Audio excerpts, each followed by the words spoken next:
இந்த நாளிலும் ஆகாய் தீர்க்க தரிசன புத்தகம் 2வது அதிகாரம் அதனுடைய 23வது வசனத்திலிருந்து செருபாபேலுக்கு சொல்லப்படுகிற கர்த்தருடைய வார்த்தை, உன்னை முத்திரை மோதிரமாக வைப்பேன் என்று கர்த்தர் சொல்லுகிறார் என்று சொல்லி, செருபாபேலை முத்திரை மோதிரமாக வைத்தவர். இந்த முத்திரை மோதிரம் அதனுடைய மேன்மை என்ன என்றால், அது அடையாளமான ஒரு பொருள்.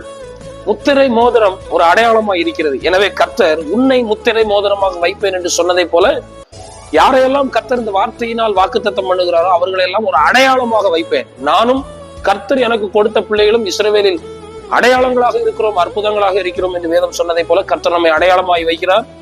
2வது, விசித்திரமாய் செய்யப்பட்ட முத்திரை மோதிரம். அது அதிசயமானது, ஞானத்தினால் நிறந்தது. எனவே கர்த்தர் நம்மை அதிசயமாய் வைக்கிறார். 3வது, அதிகாரத்தின் அடையாளத்திற்காய் கொடுக்கப்பட்ட முத்திரை மோதிரம்.